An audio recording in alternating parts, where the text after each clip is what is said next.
Oi, gente! Hoje eu e meu grupo iremos falar um pouco sobre o reino vegetal. Integrantes do grupo e suas funções.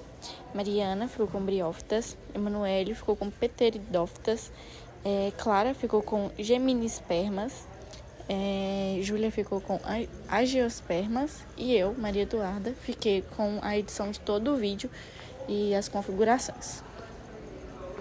Bom, as briófitas são grupos de plantas não vasculares que incluem os musgos, hepáticas e anthoceros. Elas não são consideradas plantas primitivas e desempenham um papel essencial nos ecossistemas, que ela acaba ajudando na retenção de umidade e na formação do solo. Já o ciclo reprodutivo das briófitas, ela tem 4 fases, e a primeira delas é a fase gametofítica. Que é uma fase mais desenvolvida e responsável pela produção dos gametas, que possui estrutura chamada anterídeos, que produzem gametas masculinos, anterozoides e arquegônios, que produzem gametas femininos que são chamados de osferas. Como os anterozoides precisam nadar até o arquegônio para fecundar a osfera, a reprodução das briófitas depende da presença de água. A segunda fase do ciclo reprodutivo das briófitas é a fecundação, que ela ocorre dentro do arquigônio e resulta na formação de zigoto, e o zigoto se desenvolve no esporófito, que cresce sobre o gametófito. A fase 3, que é a fase esporófitica, o esporófito é pequeno e depende do gametófito, e ele possui uma cápsula chamada esporângio, onde ocorre meiose para a produção dos esporos. Os esporos, eles são dispersos pelo vento ou pela água. A fase 4, que é a germinação dos esporos, quando eles encontram um ambiente favorável, os esporos germinam e formam uma estrutura chamada protonena, que dará uma origem a um novo gametófito. O ciclo, então, se reinicia assim, né? Esse processo garante a dispersão das briófitas e sua adaptação a diferentes ambientes, desde que haja umidade suficiente para a reprodução das briófitas. Representantes das briófitas, elas são divididas em 3 grandes grupos, cada um com representantes característicos. O primeiro dele é o musgo. Eles são mais comuns e conhecidos, por exemplo, o musgo de turfeira, muito usado como substrato para plantas e no armazenamento de água. O segundo, que é a hepáticas, eles possuem um corpo achatado e o crescimento rasteiro. Eles também são encontrados em locais úmidos e usados como os bioindicadores de poluição. E o 3, por último, antóceros. São menos conhecidos e eles possuem um esporófito alongado e contínuo no crescimento. Por exemplo, eles são encontrados em solo úmidos e ricos em nutrientes. Bom, as briófitas, elas costumam ocorrer em ambientes úmidos e sombreados, como florestas tropicais, margens de rios e regiões montanhosas. Locais extremos que elas ocorrem, em algumas espécies de musgo, crescem em desertos, tundras e até mesmo rochas. Sobre substratos variados, elas podem crescer sobre os solos, tronco de árvores, pedras e até telhado. Tanto que, se você reparar, tipo, no telhado mesmo da sua casa, se você olhar para cima, vai ter um monte de mancha, tipo, parecendo mofo, mas não é. Mas, na verdade, isso são as briófitas, que, no caso, como está falando, elas podem crescer sobre telhados também. A importância ecológica das briófitas ajudam na retenção de água, estabilização dos solos, e elas servem de habitat para os pequenos organismos. As pteridófitas são plantas vasculares que não possuem sementes. Elas são criptógamas, ou seja, não possuem sementes. Mais conhecidas são as samambaias, avencas e cavalinhas, utilizadas como plantas ornamentais. Suas principais características são: elas são plantas vasculares, ou seja, têm vasos condutores de seiva. Têm raízes, caule e folhas. Folhas são divididas em folíolos. Na parte inferior dos folíolos encontram-se os esporângios. Elas são adaptadas em ambientes úmidos e sombreados. Elas se reproduzem por esporos. Os esporângios são estruturas fechadas onde células-mães sofrem meiose e originam os esporos. Os esporos são liberados para o ambiente onde originarão um novo gametófito, reiniciando o ciclo. O ciclo reprodutivo delas são conhecidos como alternância de gerações. A fase gametófita e a fase esporofítica se alteram ao longo do ciclo de vida. Suas representantes são samambaias, avencas, cavalinhas e licopódios. Florestas tropicais, como a Mata Atlântica e a Floresta Amazônica, matas de altitude ou pluviais de encosta, como as serras úmidas, caatinga nordestinas e manguezais. Bom, inicialmente eu vou estar falando o que são as gimnospermas. As gimnospermas, elas fazem parte do grupo das plantas vasculares e elas possuem como característica marcante a presença de sementes expostas, sem frutos que as envolvam. E a palavra gimnosperma, ela tem origem no grego, onde gimnos significa nu e esperma significa semente. Essas plantas, elas são consideradas também um avanço evolutivo em relação às pteridófitas, pois suas sementes oferecem proteção ao embrião e auxiliam na dispersão da espécie. Além disso, as gimnospermas não dependem de água para a reprodução, adaptando-se a ambientes mais secos.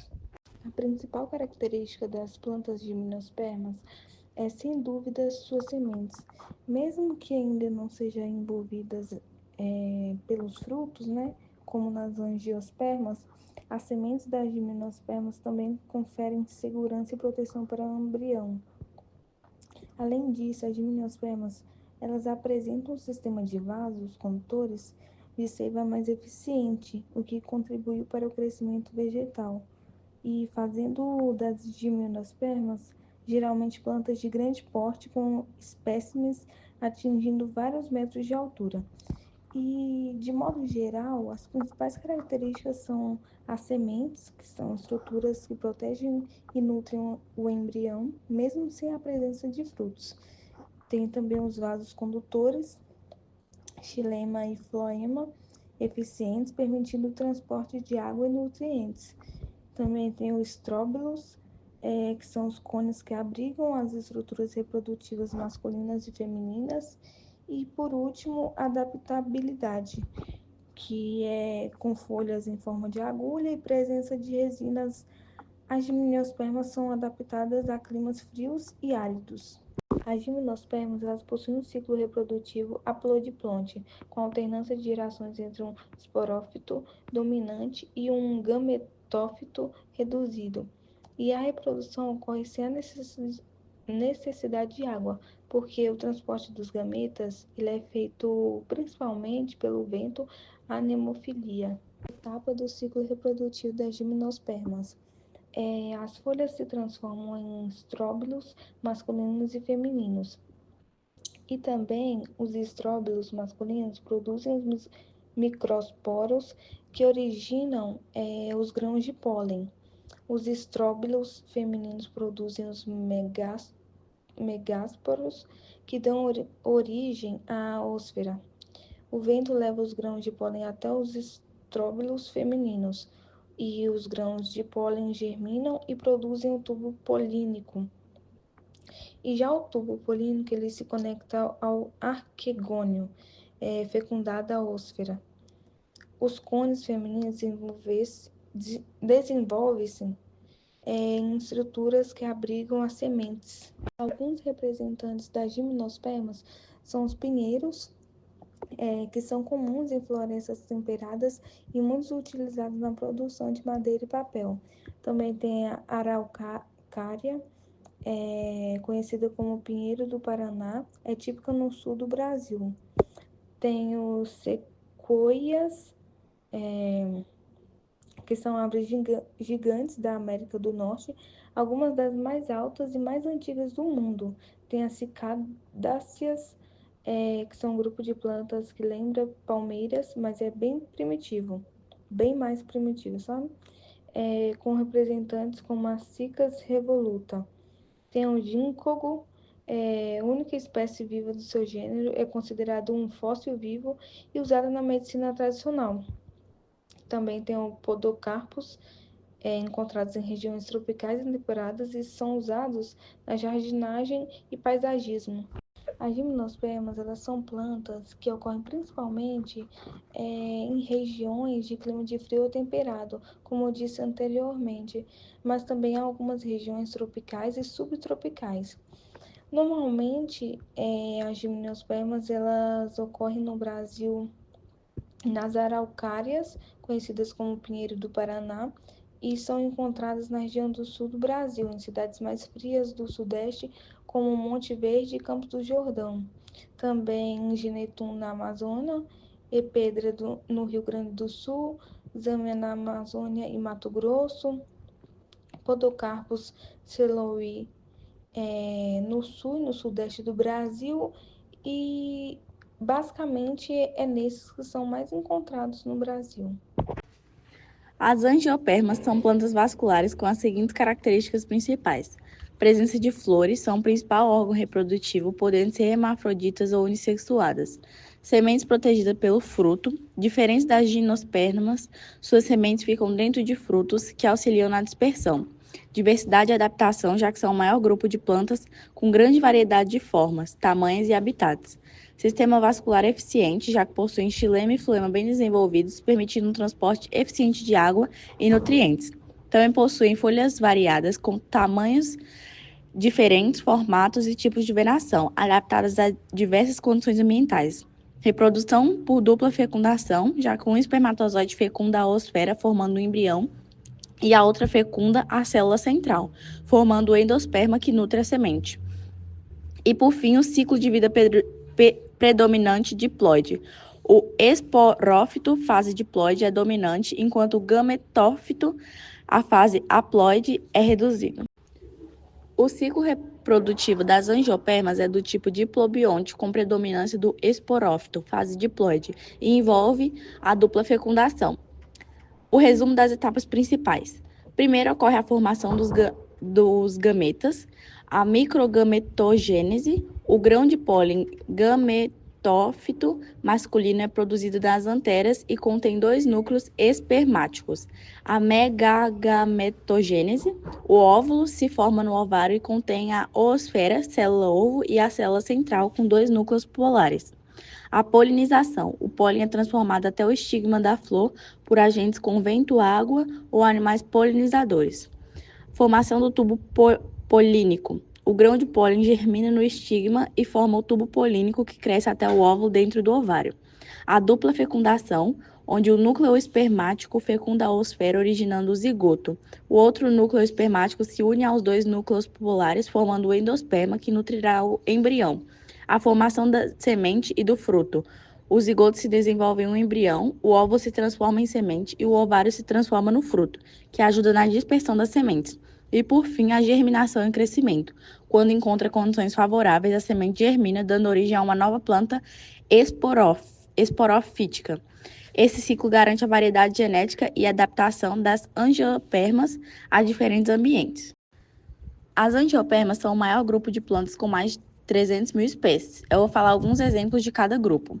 A monocotiledôneas, que são folhas com nervuras paralelas e raiz fasciculada, que temos como exemplo gramíneas, que são arroz, milho, trigo, cana-de-açúcar, orquídeas, orquídea, grapete, baunilha, palmeiras como o coqueiro, açaizeiro, palmeira imperial, lírios e tulipas e bananeira.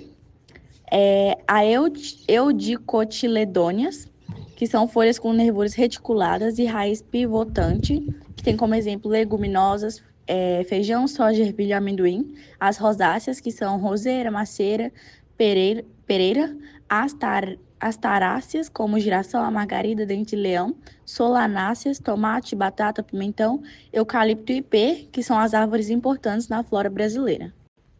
As angiopermas são as plantas mais diversas e amplamente distribuídas no planeta, ocorrendo em praticamente todos os biomas terrestres e até em alguns ambientes aquáticos. Sua ampla distribuição se deve à sua grande capacidade de adaptação e reprodução eficiente.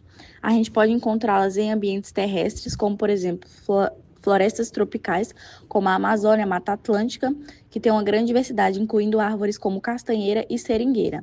Savana e cerrado, onde tem espécies adaptadas a solos pobres e períodos de seca, como o pequizeiro e o baruzeiro. Desertos, com plantas resistentes à seca, como cactos e algumas gramíneas.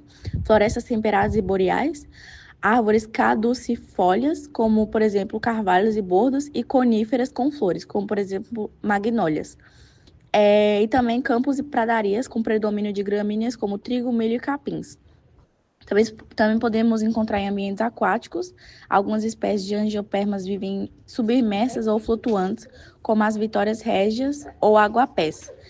Em sua ocorrência global, as angiopermas elas dominam a vegetação terrestre em praticamente todos os continentes, com exceção de algumas regiões extremas, como as calotas polares. É isso, muito obrigada pela atenção.